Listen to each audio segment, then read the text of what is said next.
நமச்சிவாய வாழ்க, நாதன் தாழ் வாழ்க. இமைப்பொழுதும் என் நெஞ்சில் நீங்காதான் தாழ் வாழ்க என்கிறார் மாணிக்க வாசகர். சிவசிவ என்கிறர் தீவினையாளர், சிவசிவ என்றிட தீவினை மாள். எந்த தீய சக்திகளாக இருந்தாலும் சிவலிங்கத்தை வணங்கி வழிபட்டால் அந்த சக்திகள் அனைத்தும் அப்பொழுதே அகன்றுவிடும். அவ்வாறான சிவலிங்க தோற்றம். சிவம் என்பதே மங்களம். அந்த மங்களமான சிவலிங்கம் நாம் தரிசித்துக் கொண்டிருக்கிறோம்.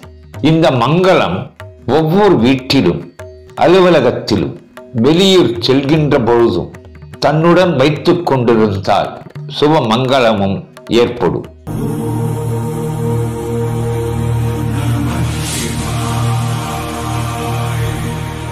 அற்புதமான இந்த சிலை, அதன் கீழே தாமரை பீடம், ஆவுடையார் மிக அழகாக அமைந்திருக்கிறது.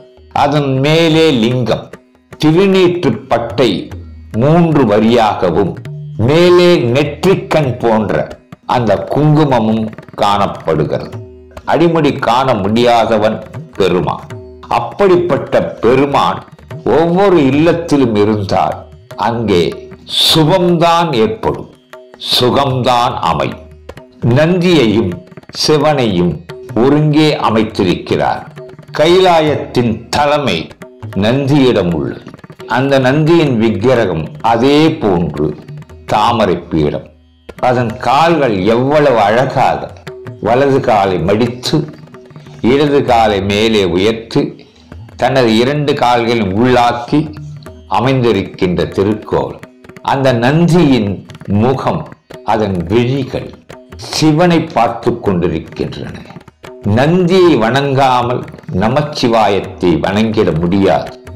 நந்தியம் பெருமான் தான் திருமூலருக்கு முதல் குரு என்பதாக திருமந்திரம் சொல்கிறது.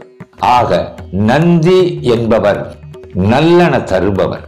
நந்தியின் அனுமதி பெற்று சிவலிங்கத்தை நாம் தரிசிக்கிறோம். அபிஷேக பிரியன் சிவன், அலங்கார பிரியன் மகாவிஷ்ணு.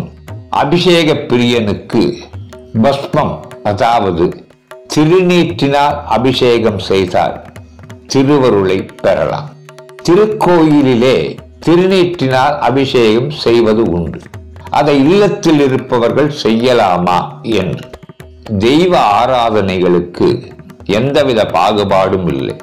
இந்த நந்தியுடன் சேர்ந்த இந்த சிவலிங்கத்தை இல்லத்தில் வைத்து திங்கட்கிழமை தோறும், திங்கள் என்றால் சந்திரன், சந்திர பிரபை அணிந்தவன் சிவபிரான், திங்கள் தோறும் திருநீற்றினால் அவரவர்கள் அபிஷேகம் செய்யலாம். அந்த அபிஷேகம் செய்யப்படுகின்றவர், அவரது குடும்பம் அற்புதமான வளத்தை பெறும். அப்படிப்பட்ட ஒரு அற்புதமான திருவுருவை சென்னையில் உள்ள கோல்ட் பிளேட்டிங் ஆர்ட் ஸ்டுடியோ வெங்கல வடிவமாக அமைத்திருக்கின்றன.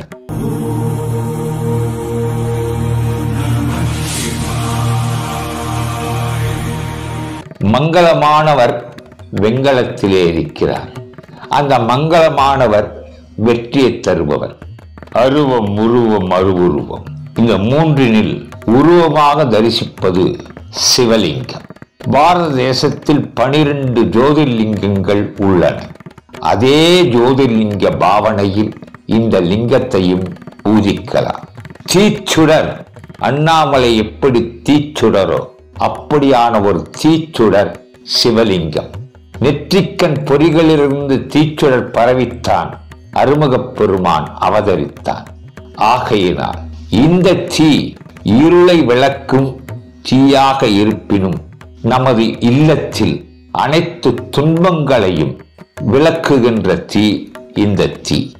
ஜோதி ஸ்வரூபமானவன் சிவலிங்க பெருமான். அந்த ஜோதியை வணங்கினால் போதும், நம்முடைய இல்லத்து அனைத்து துன்பங்களும் நிவர்த்தியாகும். சோமவாரம் விரதம் இருந்து இந்த படிவத்தை இல்லத்தில் வைத்திருப்போர்கள் திருநீற்று அபிஷேகமும் செய்யலாம்.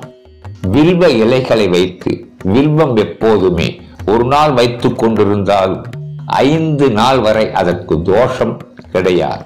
வில்வத்தாலும் அர்ச்சனை செய்யலாம். சுற்றி அழகான இதழ்கள் சுற்றி இருக்க அதன் மத்தியிலே அருமையான வடிவம் இந்த சிவ வடிவம். நந்தியம் பெருமாறுடன் இணைந்த நமச்சிவாய வடிவம். நல்லனவே செய்யும் நல்லக விளக்கது நலம் கொடுப்பது என்பது போல தீபவழி. இந்த லிங்கத்தை எடை கூடுதலாகவும் பெரிய வடிவாகவும் அமைத்து கொடுக்கவும் விற்பனைக்கு தரும் gold plating art studio LLP மூலம் நேரடியாகவோ ஆன்லைன் மூலமாகவோ வாங்கி வணங்கி பயன்பெறுவீர். முகவரி, வெப்சைட், தொடர்பு எண்கள் மற்றும் வேண்டிய தகவல்கள் யாவும் டிஸ்கிரிப்ஷனில் கொடுக்கப்பட்டுள்ளன. உங்கள் வாழ்வில் எல்லா வளமும் நிரம்ப வேண்டும் என்ற பிரார்த்தனைகளோடு இல்லந்தோறும் இறை அனுக்கிரகம் இருக்கும்படி அற்புத விக்கிரகங்கள் வழங்கி வாடிக்கையாளர்கள் பார்வையாளர்கள் வாழ்வின் ஆன்மீக பாதையில் பங்கேற்பதில் பெருமிதப்படுகிறது gold plating art studio LLP.